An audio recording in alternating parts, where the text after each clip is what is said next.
Okay, welcome everyone. I'm delighted to have Elliot Tanzer back. He was here with the astrocartography a few videos ago, and a lot of you expressed like you really liked it.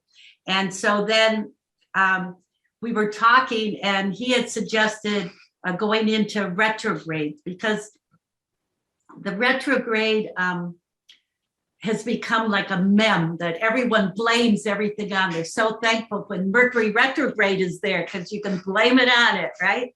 So he's going to explain what retrograde really is and how all the planets can go retrograde, right? And then how it affects you in your chart. I know I have Chiron retrograde in my 6th house. That's when do you remember Douglas Baker? He used to speak at the Philosophical Research with Manly P. Hall. Yeah. He did a whole thing, but this is maybe 30 years ago on retrogrades. Yeah. Okay, so welcome, Elliot. So we're here for you to learn something. Thank you again for inviting me. And yes, I got some nice responses after the last interview. So I appreciate that people understood what I was talking about. And what is your website again? Do you want to just give that? My first and last name, ElliotTanzer.com. So www.Elliot, ELLIOT, and my last name, Tanzer, TANZER.com. Okay, so we got that done. Now let's dive into those retrogrades. Great, well, thank you. What brought up the conversation last time about retrograde was you jumping into that meme, which is, retrograde's coming. And I said, that's really a false image, or how should I say it? Last time I think it was bad press. Retrograde gets a lot of bad press. Even the other weeks ago, whatever, I think it was Stephen Colbert was joking mockingly about retrograde. Retrograde. It's really entered into a vast mainstream because we're all from the 60s now grown up. Exactly. Or the 70s and 80s. And like you said, you heard a lecture years ago. I also used to teach at the Philosophical Society, by the way. But it's usually more about metaphysics and meditation. But the thing that I realized years ago about retrograde is the idea that things break down all year round. Right. Letters can get lost all year round. But it's a different thing to blame. Right. That's why I appreciate your interest saying Mercury retrograde is a scapegoat when it is retrograde. Well, what are you going to blame it on when it's not? Right. Exactly. Or when I used to drive up from Southern California before I moved to Mexico, from Temecula to Los Angeles to see clients, I might be on, say, the westbound part of the 10, and on the eastbound was a backup of miles of cars because someone broke down. So of course they're blaming it on the retrograde, and the retrograde didn't like them and it likes us. Somewhat similar to if the tornado tears through Kansas, the whole town is wiped out except one house. Oh, God spared us. We're going like you, but nobody else in town, So it's that kind of, I think, false attempt to look for something to blame it on without taking it to the next step up. Okay. So I thought what we should share with you, first of all, is what is a retrograde to begin with, okay? Right. Retrograde is an optical illusion. Right away, it's not something that scientifically could be measured in terms of its effect, but it has that symbolic resonance. It's a vibrational frequency that we call Mercury.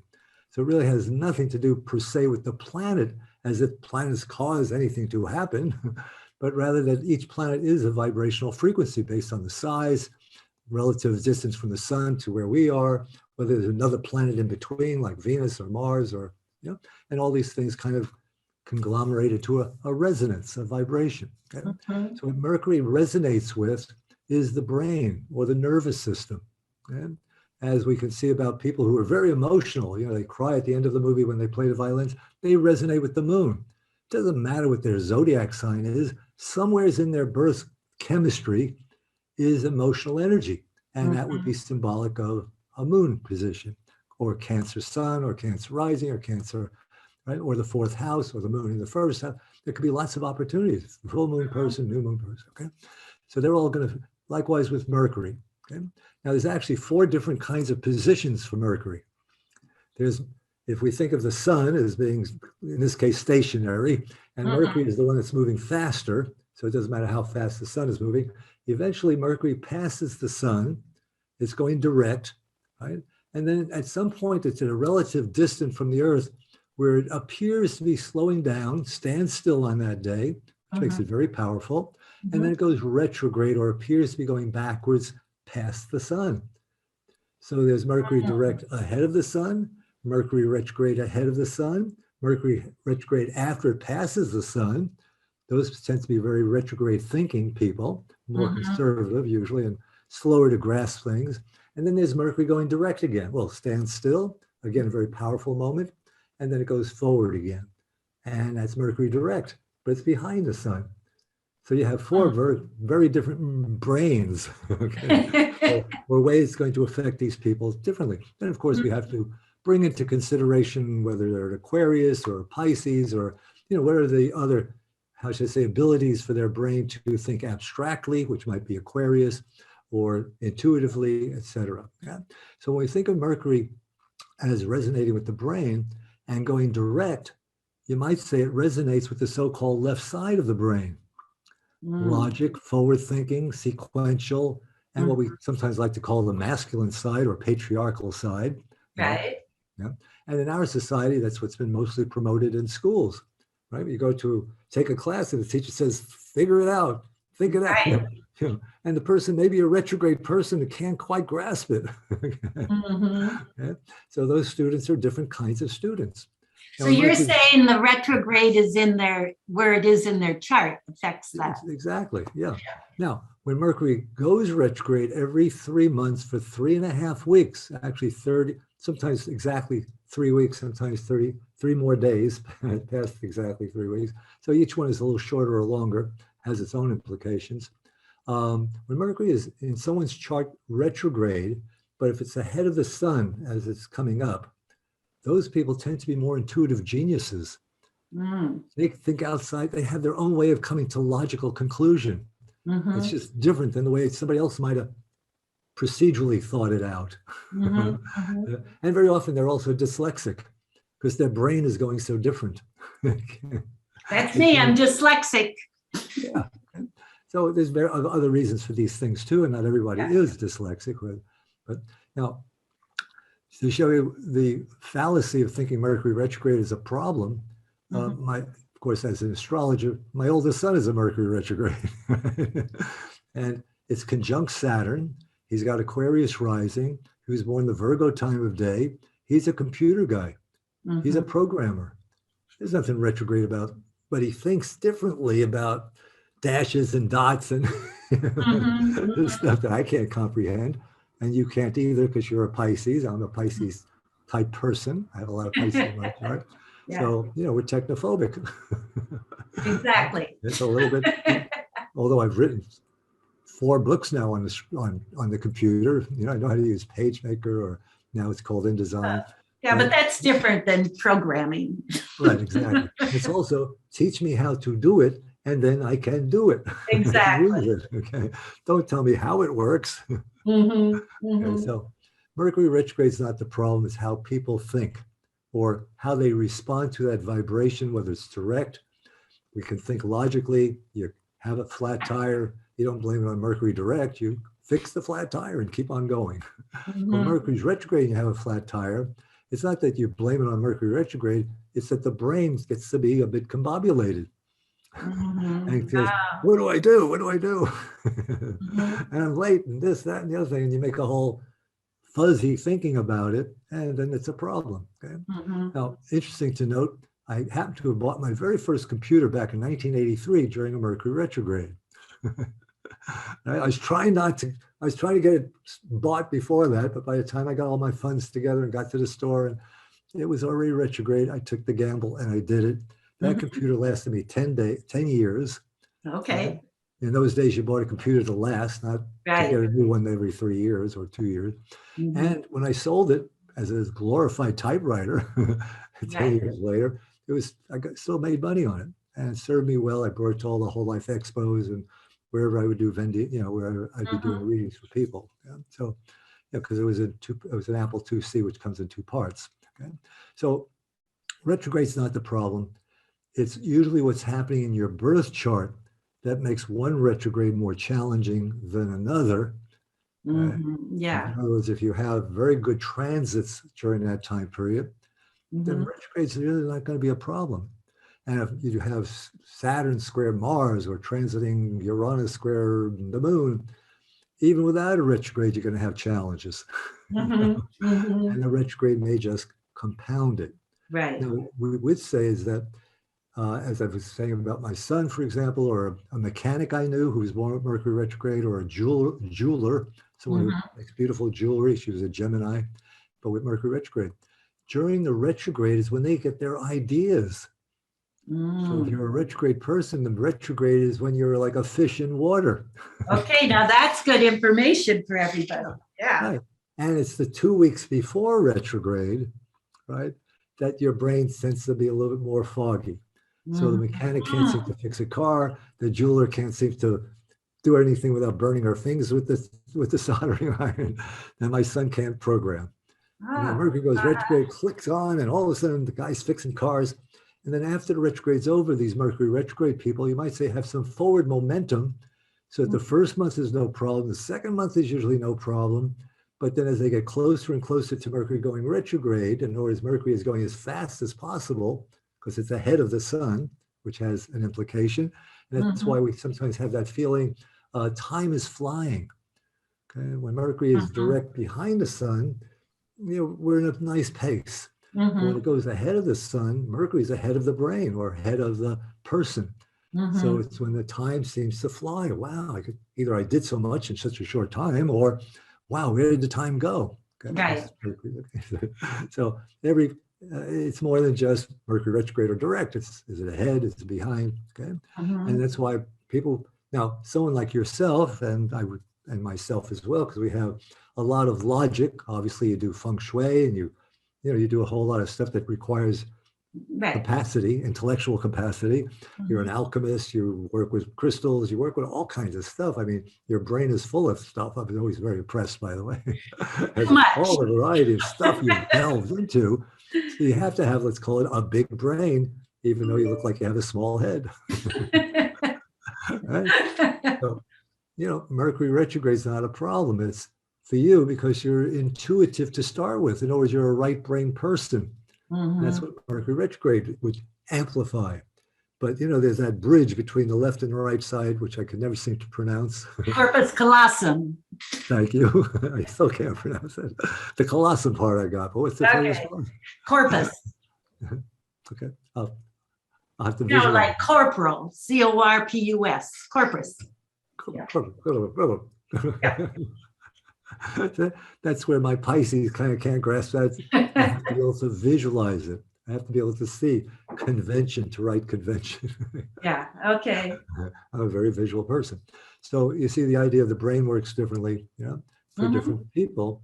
And so obviously you're very left brain when you need to be, and you're very right brain when you need to be. And you have a strong bridge between the two. So when Mercury goes retrograde, all of us have to learn, if we haven't already, or it doesn't come natural to some people, like it comes natural to you, I think, but we have to be able to switch to intuitive reasoning. Going with the flow is Mercury retrograde. In other words, don't try to figure it out, because then you're going left when you have to go right. Yeah. That's a good one. Okay.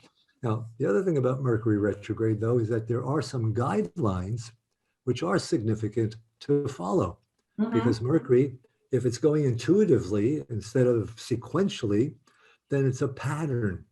And if you can grasp the pattern, right, which is really the way a lot of people talk, this is why there's a lot of communication breakdowns between men and women. Because men say, or a woman says, the way I feel is honey. And the guy says, why do you feel that way?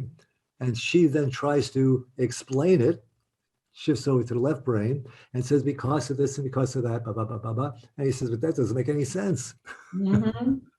That they found men and women have different shapes of their corpus callosum, and the woman's is wider and the male's is narrower. So it's easy to switch for the woman. Yeah. Well, and it's also because men, you might call, as there was that one book about men being Mars and women being Venus kind of idea, that men tend to be a warrior. We're trying to figure it out. We're trying to solve the problem. We're being left brain and aggressive and trying to be in control of the situation. And here's somebody saying, the way I feel is, well, how do you grab that? And you're going to try to explain to him how you feel. And it's kind of like talking past each other. And given in that context, in other words, that woman may be very logical. She might be a philosophy teacher or teacher of physics, but in a yin yang or male female context, the woman gets polarized into the yin and the man gets polarized into the yang. And he's going to inevitably say, doesn't this make more sense, dear? As if the power into believing that he's logical. And she'll go, yes, it makes more sense, but it's not the way I feel. Oh, around the table. Yeah. And I learned this lesson hard from my first ex-wife. Doesn't it make more sense? Yeah, but it's not the way I feel. So a real better strategy for a lot of women in that context is, before I explain to you how I feel, see if you can tune in, right? Look into my eyes or embrace or hold hands, or because if you're with a guy and you're an intuitive person, you're with a guy who's capable of intuition or being sensitive. It's just not his usual modality. You got to move them onto your turf instead of arguing with him on his turf. Retrograde, during a Mercury retrograde time period, for that 3 weeks or so, 3.5 weeks, it's best to go with the flow, see where the pattern is taking you, right? In terms of what you're in the middle of a project or whether you're trying to launch a project. Well, it doesn't make much sense to launch a project or a PR campaign because it could change before the 3 weeks is over. So that's where the guideline would be wait until Mercury goes direct to initiate the new cycle of something you're trying to put out there logically. Okay? Now, some other people have done the study and the research, and it turns out that corporations like Boeing, right, transportation, AT&T, communication, they were incorporated during retrogrades. Mercury retrogrades. So you can't blame it on the retrograde that, you know, they are who they are as corporations, because corporations are evil or massive, and, you know, they have their own ups and downs based on their own chart pattern. But so now other planets also go, I mean, they all go retrograde, right? Yeah, all planets do. So going back to some science, the way it works out is that, as I say, Mercury retrograde is an optical illusion based on our way of looking at the planets orbiting, right? So if someone's ever been on a subway train, like in New York or Philadelphia or Boston, or maybe in San Francisco, the express train goes past the local train, and the local train seems to be going backwards. Or if you watch the wheels of a bicycle, they go fast enough, they go backwards. Okay, so it's an optical illusion based on relative speed and distance, etc. And it's actually this phenomena of Mars retrograde that led the astrologer and astronomer Kepler, right, Johannes Kepler, back in the whatever century that was, the 15th century, I think it was, 1400s, to come up with the laws of planetary motion. Because prior to that, the prevalent belief was that once Copernicus saw that the sun was the center of our solar system, that the planets were going around in circles, concentric circles. But because of Mars retrograde, Kepler realized it had to be an elliptic. It had to be more like an oval to get that distance out there. So and when it comes back around, it starts to look like it's going backwards. Oh, so that's how they discovered the elliptical pattern. That's interesting. That's one of the 3 laws of planetary motion that Kepler came up with. And as an astrologer, right, and a scientist, his whole thing about observing the planets was so he could see the handwriting of God. It wasn't to disprove religion, it was to see what God's handwriting looks like, right? It was a different time. The divine, well, it is. It's the divine science. Right. It's the divine plan. It's just the way it is because it's all in a pattern that fits together energetically. Exactly. Okay? And ancient days, they would look to say, well, maybe it's a God that's holding it together, right? And God destroyed the city because he didn't like these people, he liked those people. Close your brain, right? So the idea of each planet does eventually go retrograde based on this relative speed. You have to have Jupiter retrograde, by the way. Right. That's a big one. Yeah, it's a big one. And probably, to me anyways, when I look at other people's charts, I'd say one of the best ones. Okay. So if we think of retrograde direct, not as I say, planets, but as vibrations, and we think of the movement direct versus retrograde as how to read that energy. So when a planet is going retrograde or backwards, it's becoming inverted or going in a different direction. So somebody born with, say, Mars retrograde tends to be going against the flow. It's almost a guarantee when I do a reading with someone Mars retrograde, say, you were the black sheep in the family, weren't you? Yep, I sure didn't do it the way they did it. Okay.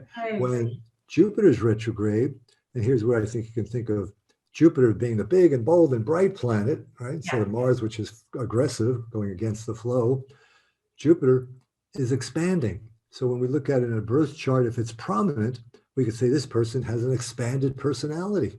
They're enthusiastic, they're positive thinkers, they see life as not having any problems, but just lemons to turn into a lemonade. We'll always make the most of it, right? And we'll soldier on and do what we can do. So they have that very strong, powerful positivity, but also a strong body too that goes with it, because positive thinking means a positive body type. So Jupiter is powerful. And then we make other attributes, the world traveler, the philosopher, or the armchair traveler who watches archaeology and anthropology, wants to know everything, right? As you do. Okay. But when it's retrograde, we also see how it expands, but now it's expanding introvertedly, or inwardly. Yeah. Which even if you were in a Pisces, the Jupiter retrograde would be a Pisces influence. Because what's inverted in a sense is mystical, spiritual, creative imagination or idealism. And of course, when we talk about Pisces, whether it's the sun sign or Jupiter retrograde in a person's chart, invariably it gives a person that innocence of being. You know, how can this world be so cruel out there? It just boggles the mind, which is why a lot of sensitive people end up going into a monastery or an ashram just to get away from the crazy crowd out there. Or like to live reclusively. How you doing in LA, honey? Your vibrations are all around you. So you've created your home, not just feng shui proper, but also as a sanctuary, as the vortex that you can live in without having all the stuff out there in the astral emotional world. I had a hard time doing that myself when I was growing up in the city. I live where there's lots of psychic space. So I don't have to fight the vibrations, right? But I still do a purification around the home, sometimes once a month. Create the bubble around my home so the vibrations go around instead of through my home. So Jupiter retrograde gives you that. Also, even if you weren't a Pisces, in other words, people come and cry on your shoulder because you got spirit, and people need to be uplifted by spiritual people. So that's why I say, even with the logical guy in somebody's life, if he has Jupiter retrograde, he's got a sweet soul. And the sweetness of the heart. Okay. Now, Saturn, which represents limitations and frustrations, has rings around it, right? And it's a little brown dot in the sky, if you can find it, compared to Jupiter, which is which I think you see in the morning star, evening star these days, I think. So it's really a star, right? That's what planets, the word planet means is moving stars, traveling stars. Saturn, on the other hand, represents structure. So when people have too much Saturn in their chart or an overdose of it, they tend to be controllers, critical, judgmental, contrarians, always seeing what's wrong with something, right? Everything's a problem. The opposite of Jupiter.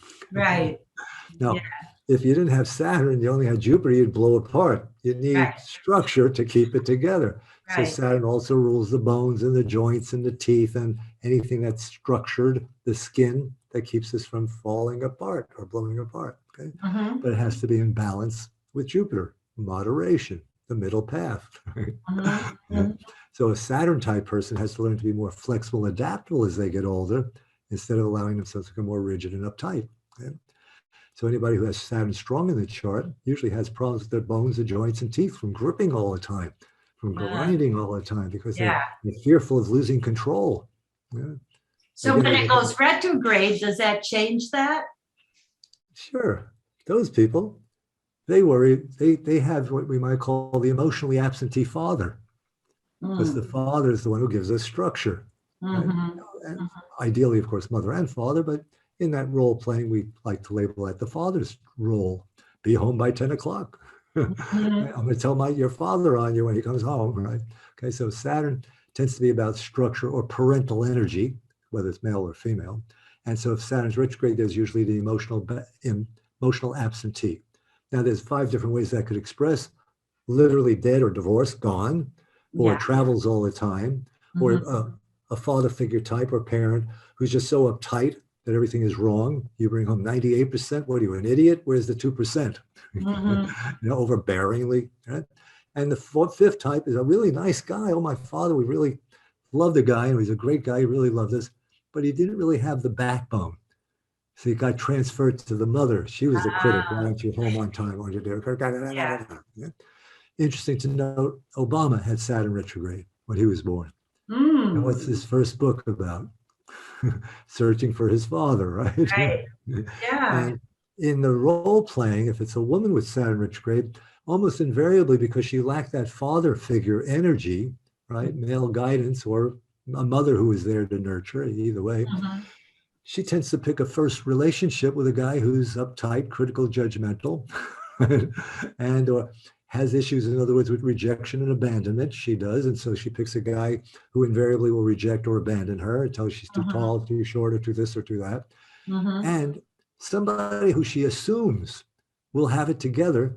And you might say, take her under his wing, like daddy would have. Right. She would have liked daddy to have.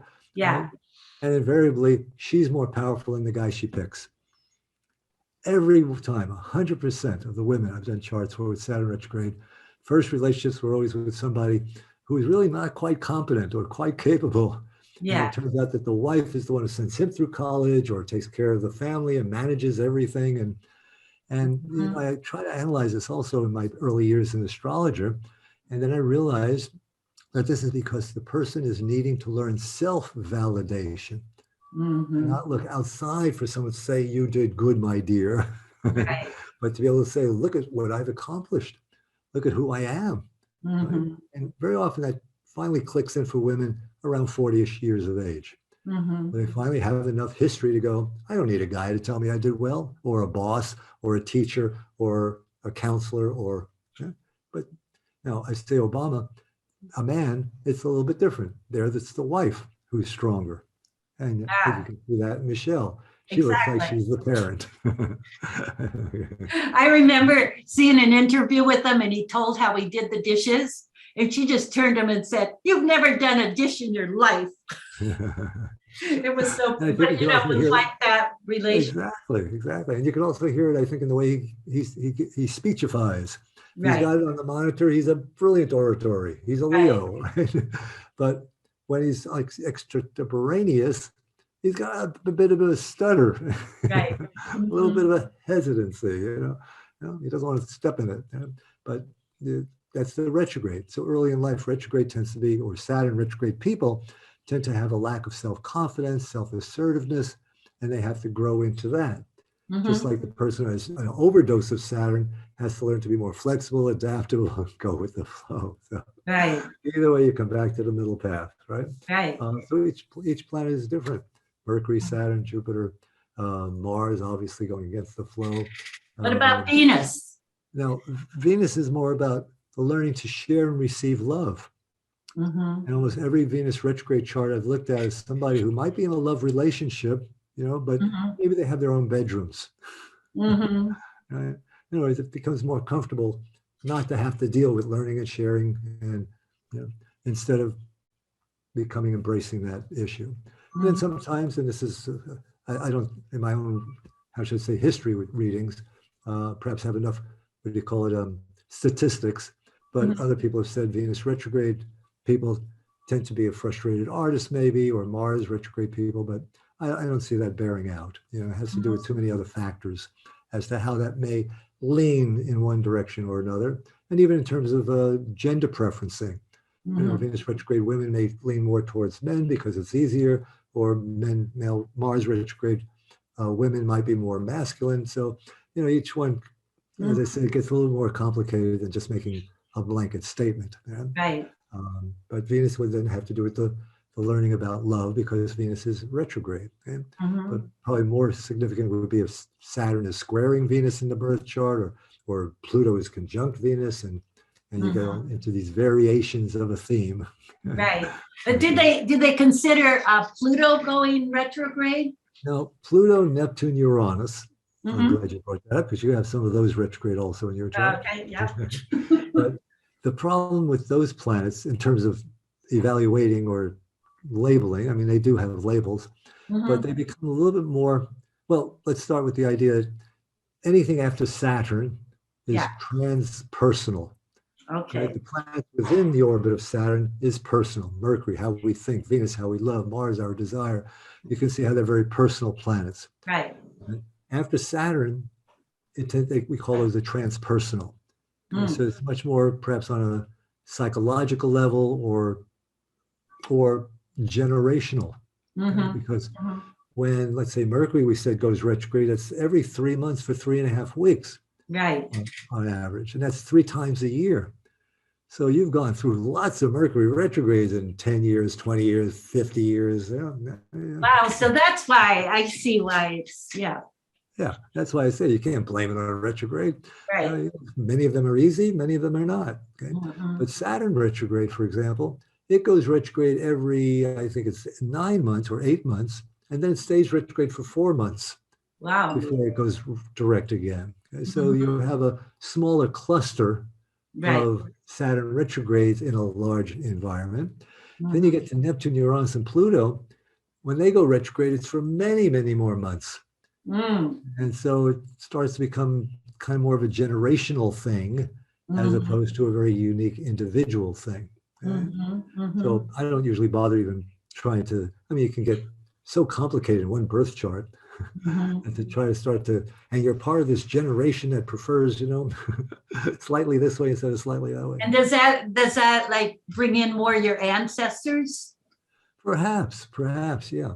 And there is one good book on planets in retrograde that goes into all these things. So I read these books because I want to round out my knowledge. And when I read some of those issues around Uranus, Neptune, Pluto, they become so, you might say, yeah, but that could be for so many other reasons in a birth chart. Right. Okay? Just like Mars retrograde, yes, somebody's let's call it the black sheep of the family or a nonconformist, could be there for other reasons, like say someone who has Aquarius rising, right? He's got to go his own way, right? Mommy says, why can't you do it like everyone else? And the kid says, because I'm not everyone else. Right. So, but Mars retrograde is a little bit more opposite. I saw this even happen with, a kid was born to a very conservative family, obviously will be, let's call it the nonconformist, but the kid born to the hippie family will obviously be more conservative. Oh, I see. Okay.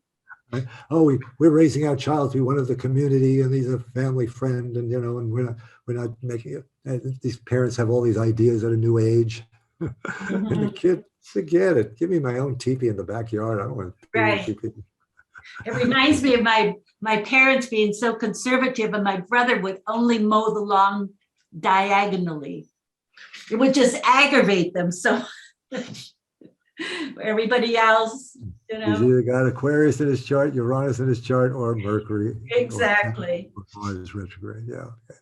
So that's why I say it's about how you read or interpret the energy, as opposed to there's a positive or a negative in terms of bad and good. It's not a bad, good thing at all. Okay. Now, the other thing about retrograde, which is interesting, is it's the same symbol. And I just so anyone watching knows what the symbol looks like, I'll share a screen for a moment. Sure. Okay. Right. See if I can pull this up quickly. You are screen sharing. There it is. Is it? Yeah. Oh. We can see it. Yeah. Yeah. This one over here. Yeah. So it's an R with an X on its leg. Yeah. And you might notice it's also the same symbol used in prescription. That's what I was just going to say. That's what it looks like. Right. Wow, is that a holdover from back in the day? Actually, well, it's back in the day of herbology, because medicine people used to be herbologists who would prescribe based on the various moon cycles. If it's a lunar Ah, herb, if you put it with the full moon, maybe, or it's a different herb, you might put it with Mercury. Or what is the ailment? Is it bones and joints? You might give the herb for Saturn, or things that might have to do with Um, so as far as I can research, because I like to research this picky stuff. yeah. Right, But that's so interesting. Yeah. academia. So that's what the retrograde is. It's a holdover from when herbologists were astrologers, because they had to be. Hmm. And there's Culpeper and a lot of the other more famous ones, or he was one of the more famous ones. And it's a holdover from there. At least that's the research I've come up with. Okay? So they like when they picked their, they did their getting their herbs, they were looking whether it was retrograde and stuff. Yeah, yeah. Hmm. And you might prescribe it what time of the hour. Now, each hour of the day also has an astrological Right. planet involved. That's why we have days like lunar days, the moon day, right, Monday, Mhm. and Saturn day, and so forth. And so, each day, but each hour has an hour associated with a planet also. I have that app on my phone. I love that. It Yeah, has the hour of the planet. Yeah. yeah, right. And just like in Eastern Chinese astrology, it's a 2 hour clock, right? Right. Tiger's 2 hour, and I was born during the dragon hour, and then so you have your time of day pillar. Oh, I'm a dragon hour also. Yeah. Morning. Morning, yes. I think it's after 7, right? Yeah. 7 to 9. 7 to 9. Okay. Um, so that's the way, and that's the Pisces time of day, by the way. So Mhm. you're a triple Pisces, you might say. Pisces sun, born with the sun in the 12th house, right? Okay. I think I had Yeah. your chart here for a moment ago. Yeah, it is. Yes, sun in the 12th house, which is the Pisces time of day. Think of the 12 signs as labels, right? So there's 12 zodiac signs, and then there's 12 houses, or 12 times a day, 12 zodiac signs, put them together. The 12th sign of the zodiac is Pisces, so it labels the 12th house. So Mhm. anyone born during that time of day, which includes George Bush, W. Bush, as well as Jimmy Carter, Oh. as well as Biden, right? So you can be a politician, Mhm. but they have that Pisces energy. Now, Mhm. in early days, George W. was an alcoholic, which is sometimes a Pisces problem. And we Mhm. would call Jimmy Carter, hey, he's a humanitarian. Right? Right. Mhm. He's really a religious person. He didn't just say, I'm a born again so he can get elected president. And maybe he was really a born again. So that Pisces energy shows up, potentially, hopefully, in Biden in terms of what he's trying to accomplish. Of course, the rest of the world isn't in harmony, but that's a different story. Exactly. And maybe as long as we have a few minutes here, I should point out, astrologically speaking, that many of you might have heard of a Saturn return. You're familiar with the Saturn Right. return? Happens around, 29 years and yeah, actually it's 29 and a half. okay. An exact degree happens, but Mhm. we usually feel it 3 degrees before it's exact. So it Mhm. starts in the 28th year, not at 20th birthday, but in the 20th year, and ends 9 months later, just before the 30th. Oh, okay. Overlaps the 29th in terms Mhm. of 9 months to give birth.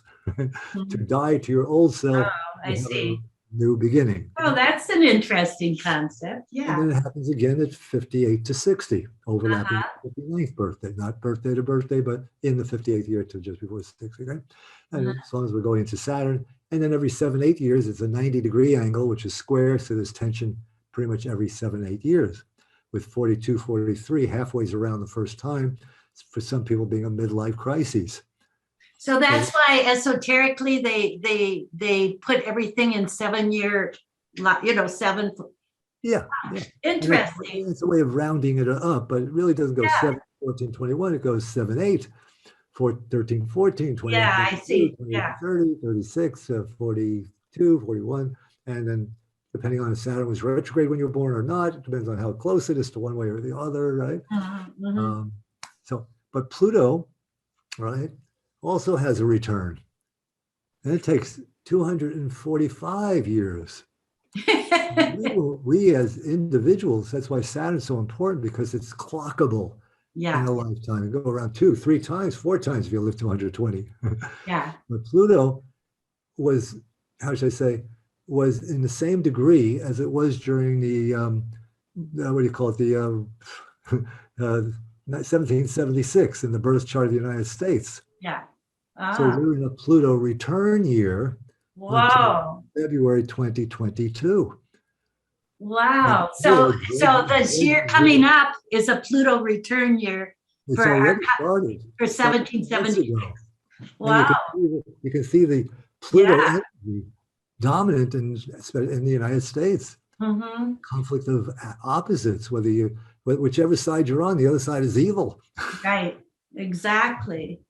I mean, it's amazing how they can think Just we're such a binary system at the moment. Oh, yeah, and everything is so labeled.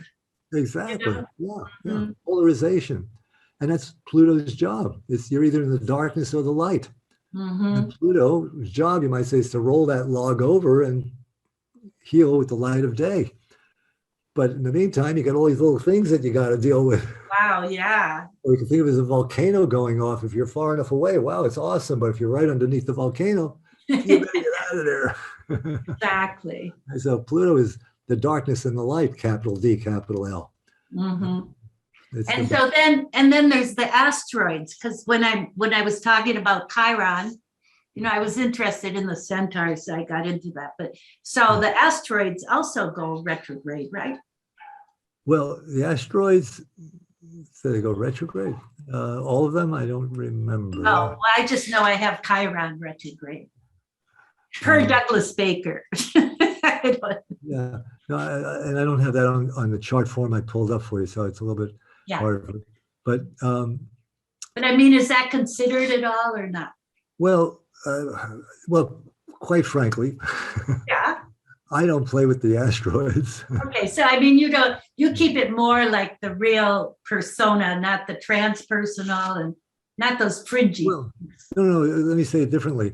Every potential vibration symbol, right, symbolized by something, whether it's an asteroid, what you're basically talking about, there's 4 asteroids that have been given female names, Mhm. right? And then there's also Chiron. Chiron is actually not an asteroid. Some people think of it as a planetoid. Or Oh, I see. So it's actually in its own category. Um, but when the 4 asteroids were kind of integrated into astrology for a lot of people, they said, aha, this is with the, how should I say, the awareness of the feminine consciousness in our society and broadening that understanding of, the feminine power and so forth. So it certainly has relevance in terms of its timing, in terms of its use. Okay. Mhm. However, there are so many other things to consider too. Right. All important. So Yeah. the real deal is, in other words, whichever one the astrologer has studied Yeah. is the one that they're going to talk about. Exactly. And younger, I'm 76, so younger astrologers will tend to maybe be more exposed to the asteroids before they've mastered, so to speak, the basic other planets. I see. Or the Okay. traditional, Because they're just trendy, as you're saying. so, well, it becomes part of a language, Yeah. Well, it never quite, I mean, I've researched them and I looked into them and I went, yeah, but this is also here. And yeah, this is also just recapitulating something else. Yeah. So giving me anything new to talk about. And hey, if a reading is 1 hour or 2 hours, I mean, I can go on for 3 or 4 hours if the person wants me just to stay on their chart for that long. Right. But on the asteroids, I'll get another 5 hours and to throw in. Now, there's trans-Pluto planets that have been discovered. Yeah. And I think, they have names like Eris, E-R-E-S. Eris is a Terra, and Eris, according to one astrologer, is also entered into this configuration with Pluto right now. So Eris is another energy that's happening simultaneously. Yeah. But how much bad can be, or how much more explosive can explosive be? You see? Right. To me, there are kind of other ways of slicing and dicing and coming up with similar answers. Yeah. Without adding another 5 more outer Exactly. planets, 4 asteroids, Chiron. Yeah. And with Chiron, even on the map, some people have added, or more recently, the guy who purchased the franchise to calculate these astrocartography maps, the large size ones, not the ones you get off the internet. They all have Chiron on them. But, when I asked him, why do you put it in there? He says, because so many people are using Chiron these days. Oh, okay. I said, okay, so what's the practical use of it? What does it mean? Because I'm a Saturn person. I want to know the practical application. I don't want to. A wounded healer. I mean, I look like Saturn, for God's sake. So Saturn energy, I can say, it represents structure. Structure means bones, joints, teeth.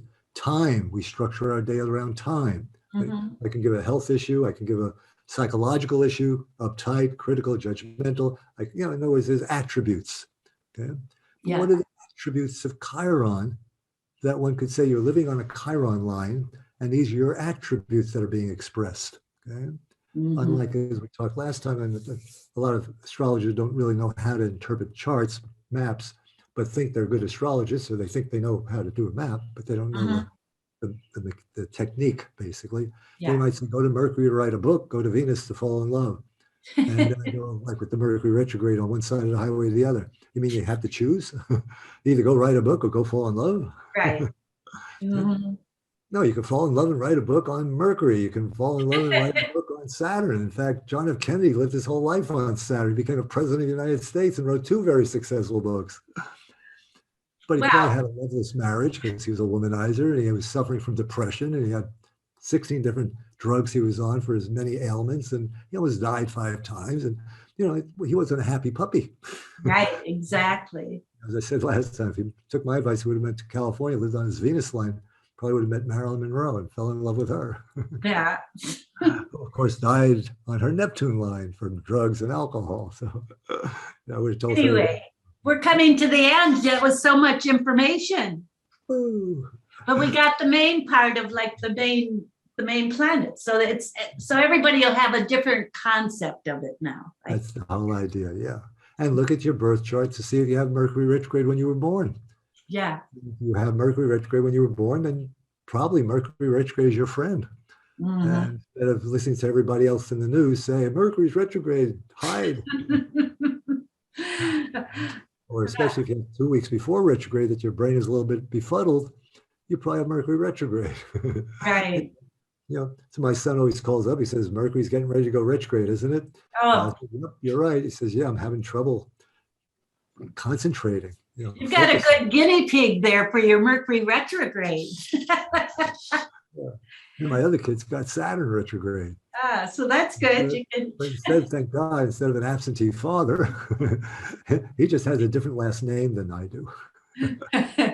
On the birth certificate, I'm not even there. Okay, so this was a great one. It has so much info in it. And thanks, Elliot. So it's elliotanzer.com, right? Yep, and I'd be happy to, people give me a call or email me. My email address is ET, my initials at elliotanzer.com. And let me know if you want a reading, or you can go to my website. I have my feng shui book and astrology books and other things. And I'll probably be doing online classes soon in astrocartography. And quite frankly, I don't know how anyone does feng shui without knowing astrocartography. Because no matter how good the feng shui is, if you're living on Saturn, your life is serious. Yeah, exactly. It may not be as serious if you didn't do the feng shui, but so if you feel like you're struggling rolling the boulder up the hill and it rolls down on you, it's probably a good idea to relocate. Okay, we are. Okay, thank you. Wonderful. Nice to see you again. And I look forward to next time. Okay, bye.